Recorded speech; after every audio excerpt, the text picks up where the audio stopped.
The thing that always fascinated me most in church services was the music. The musical content brought me closest to the spiritual content. Music can express a reality that reaches beyond the material world. But what does music say? It appears to be a language that goes deeper than words. A church service is made up of lots of words and messages. A concert opens up a space for everyone. A church service rarely achieves that. Music gives a sense of security. It strengthens the heart. Through the singing of hymns, we often find we can cope better with our emotional states.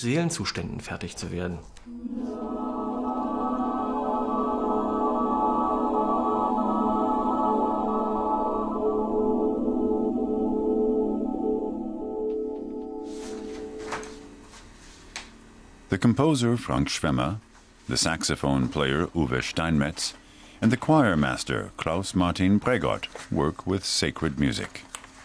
All three of them seek to translate this music from its thousand-year-old tradition into contemporary musical language.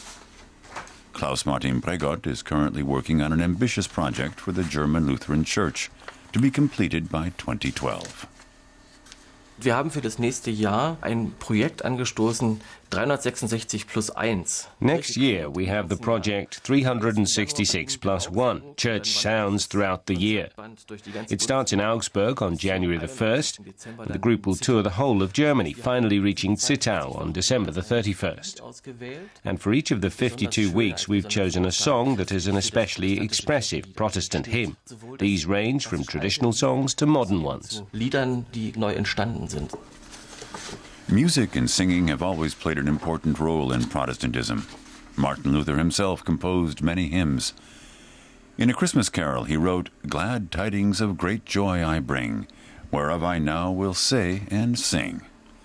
Since Luther's time, the rule has been no church service, no joyful gathering of Christians without singing. Mit Luther ist eigentlich das Singen. Luther introduced congregational singing. Music moved from the choir into the nave. Suddenly, the congregation was singing religious songs instead of just listening to them. Luther understood very early on that the word gains in strength when conveyed to the people in music. We can't recite words together nearly as well as we can sing together. And that is the strength of the original Lutheran hymn, and its continuation by Pretorius, Schütz, and so on, right up to the present day.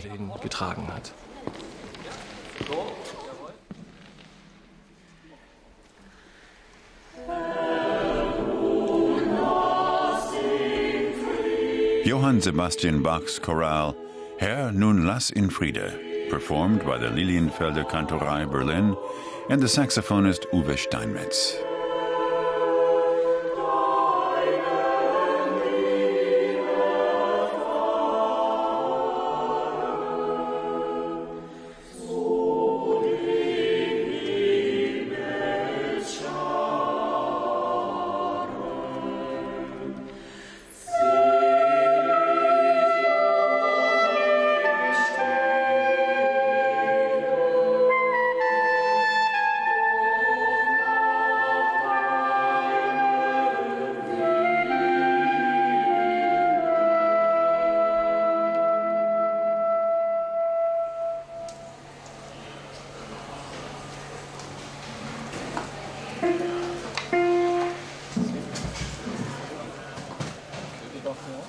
At the Rostock University for Music and Theater, you can study classical music, but also what's called popular music.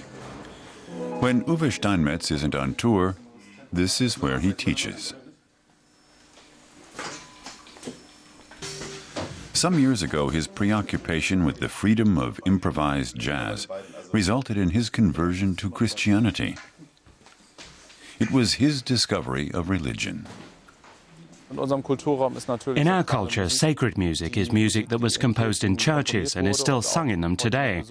But the concept of sacred implies a distinction between the profane and the sacred. It means we've created an ivory tower for something that's supposed to be holy. And that's a problem for me as a Christian.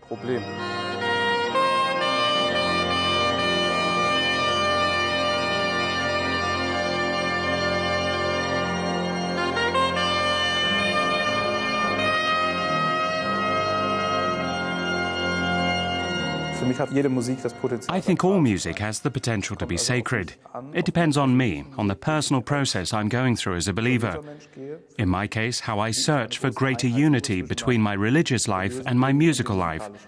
That was my way of bringing the elements which I find in jazz into the church. And then something new is created automatically.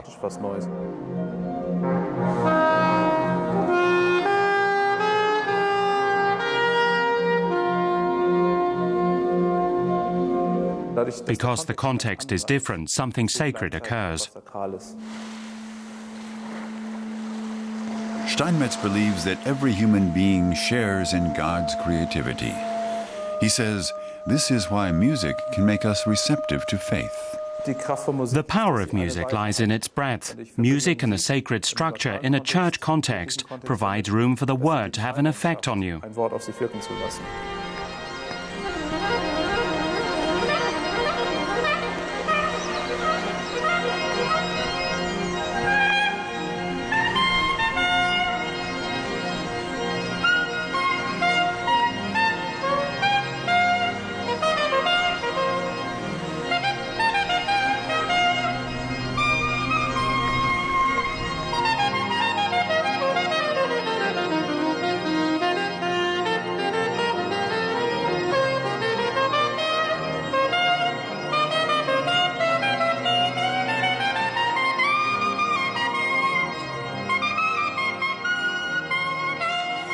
Uwe Steinmetz and Daniel Stickan call their saxophone-organ duo Waves. And Supernova is a piece from their current program.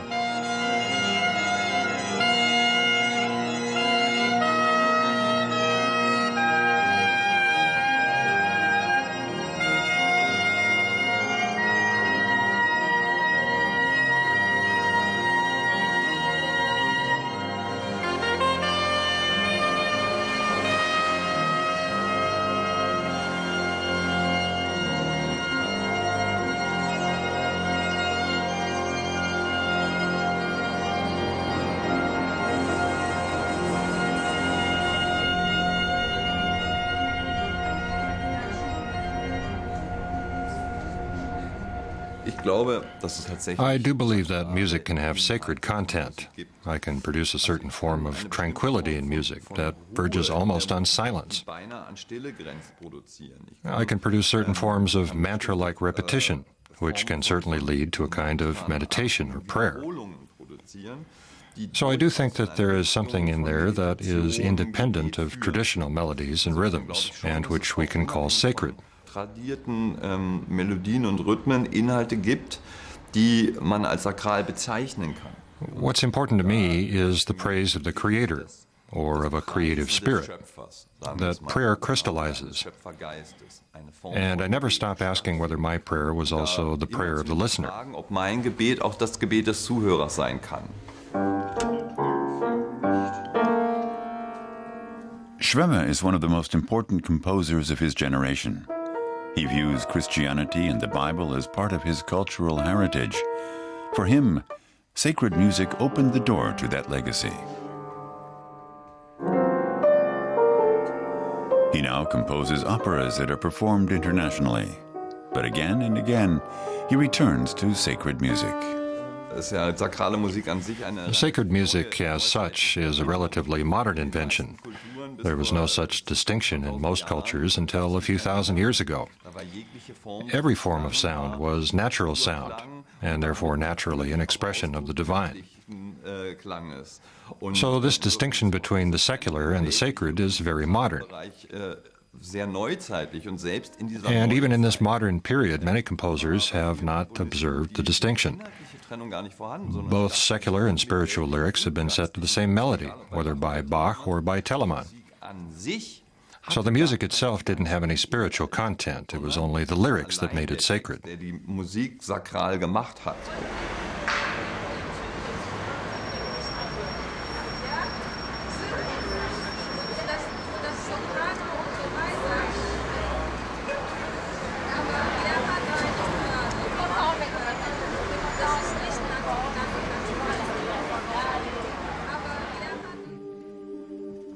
The Lilienfelder Kantorei Berlin sings this ancient text from the Book of Job, with its eternal question, what happens to us when we die?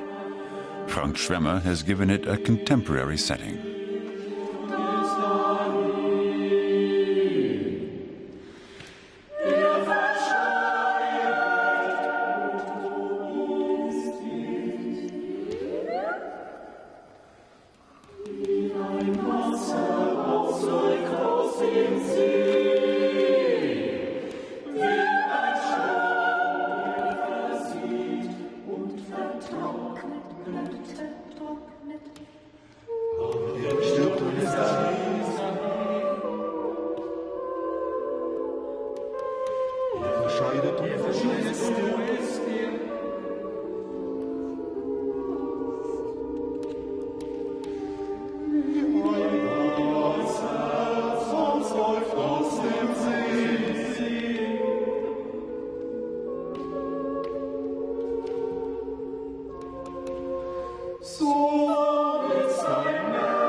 The small town of Mittenwalde, south of Berlin. This is where Paul Gerhardt worked as a pastor in the 17th century. Here he experienced the effects of the 30 Years' War, one of the most destructive conflicts in European history. In dozens of hymns, he wrote about the suffering of the world and about joy in God. Many of his lyrics are still sung today in various settings, and they're still capable of moving people as they did back then. Ich denke, dass Paul Gerhardt letztlich der Fürst unter den Dichtern. I think Paul Gerhardt was the greatest German writer of hymns. If you consider Luther the originator, then Paul Gerhardt comes 100 years later. It's fascinating that he was born during the 30 Years' War, and yet he wrote with a vitality and fullness of life that is quite fantastic. Besides which, in his poetic language, he was a great role model for all the German poets who came after him. So if you trace the development, it stretches from Paul Gerhardt to Dietrich Bonhoeffer, and Gerhardt is the cornerstone of the Lutheran hymn right up to the present day. Evangelische Kirchenlied.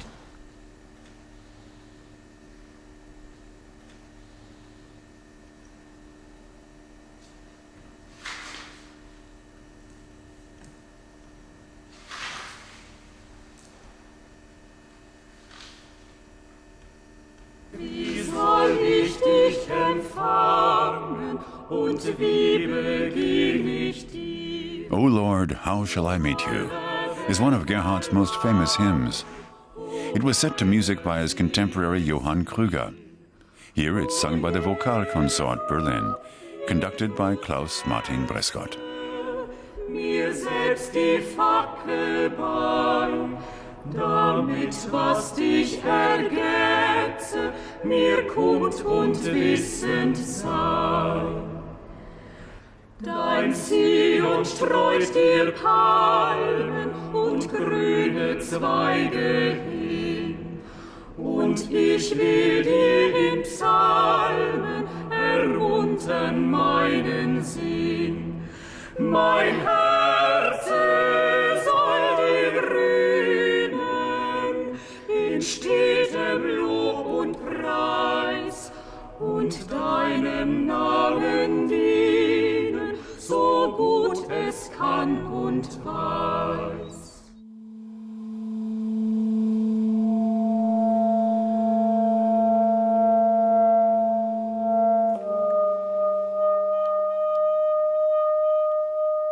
Uwe Steinmetz believes that church music is holy, that it has the power to mend something within us.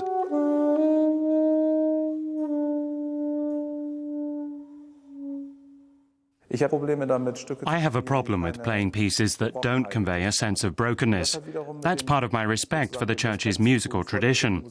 The chorals were composed by people who experienced real conflicts, especially Paul Gerhardt's choral tradition, which depicts a very complicated life, wrestling with hope and faith in spite of adversity.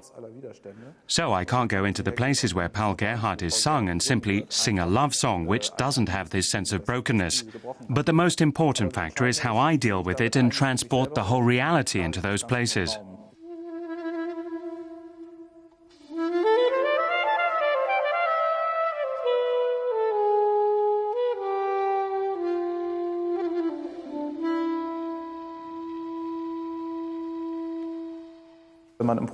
When musicians improvise, they often use the term flow, as in a stream or a river, and that's really what happens when you improvise.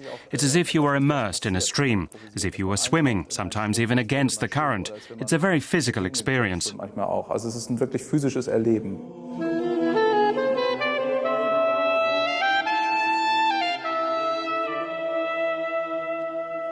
Uwe Steinmetz likes to work with choirs. He loves to improvise on a basic musical structure provided by a group of singers. Here is Johann Sebastian Bach's choral, Herr, nun lass in Friede.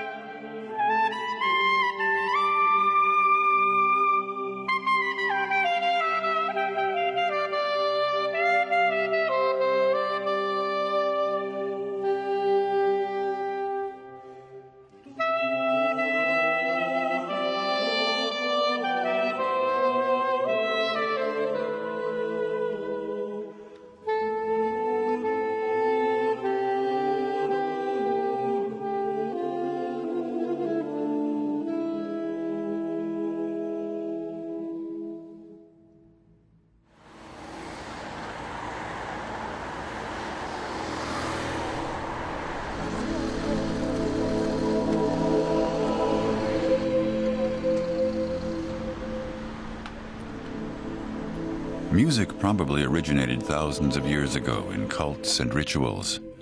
If so, it was an expression of religious consciousness, and the very first music could be called sacred.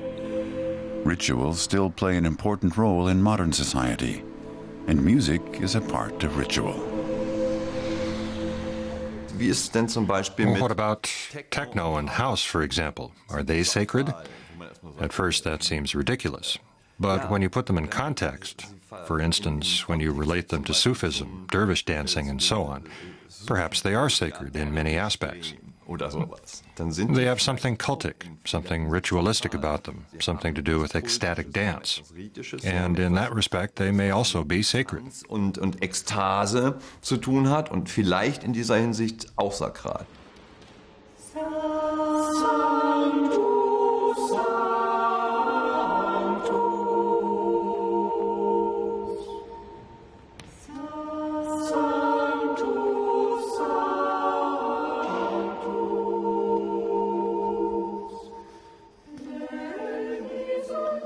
Sanctus is the Latin word for holy.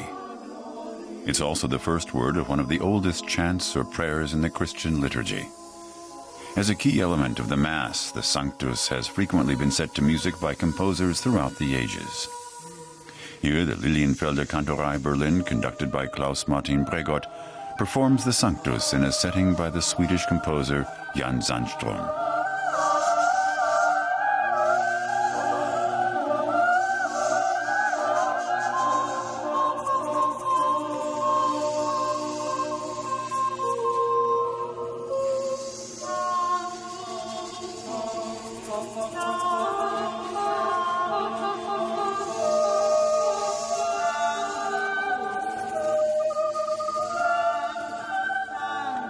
The words of this early Christian hymn are taken from the book of the prophet Isaiah.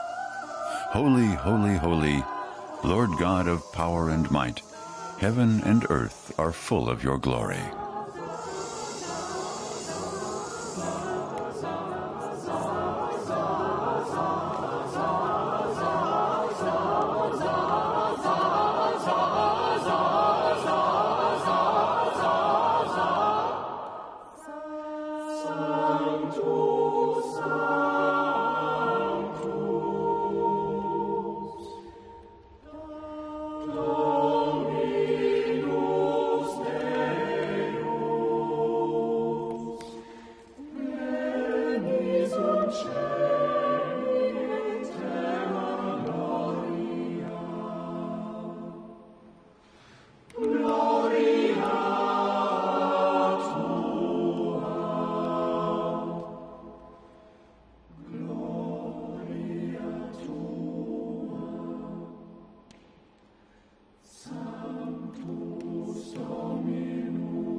In the Sanctus hymn, Isaiah sees the heavens open, revealing the glory of God to humankind.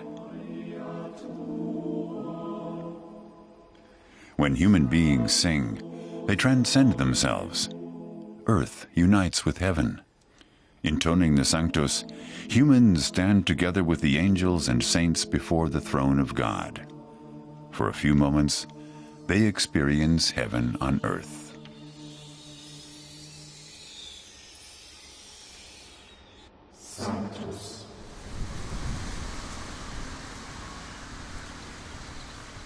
Für mich hat es eine große Kraft und Erfahrung zu erleben. It's a very strong and powerful experience for me that music and religious faith, when they are both genuine, coincide. The one is like the other. I don't think you have to be a believer. You can come to believe through the form in which you write, in the very act of writing.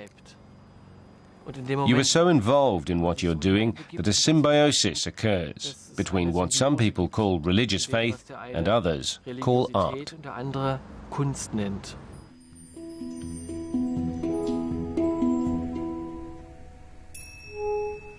Frank Schwemme draws much of his inspiration from sacred texts, both biblical and modern. He's composed settings for lyrics by Thomas Bernhard, one of the most important 20th century poets writing in German. He says Bernhard's lyrical verse reminds him of the ancient Jewish laments. Today we're more inclined to hear the sounds of engines than the sounds that the world makes. So it's important for me as a composer to approach music spiritually. But I experience music and sound as a spiritual process anyway.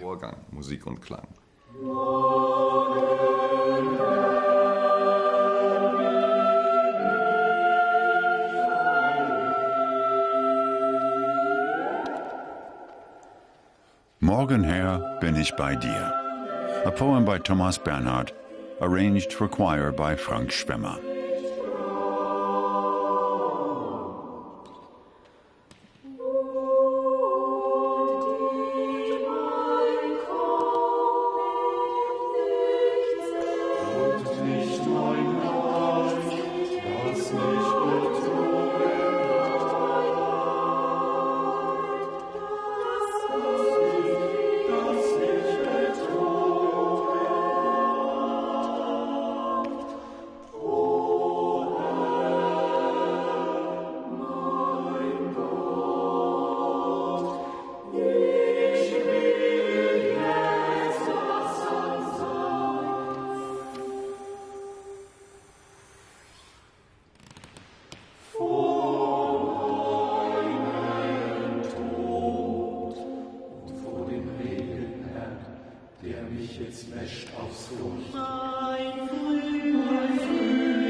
What makes music religious? Human beings have sung and prayed with music from the earliest times. Music, sacred music, can touch the depths of our souls. It liberates. It strengthens the heart. And sometimes, it even knocks on the doors of eternity. Am Ende meiner Kompositionen steht... My compositions usually end with a comforting gesture, a consoling chorale, a calming statement, musical tranquility. I think that's an important element of faith. To me, faith means trust and consolation. So the conclusion, the essence of my compositions, is often, quite simply, trust in God. Essenz ein Vertrauen in Gott.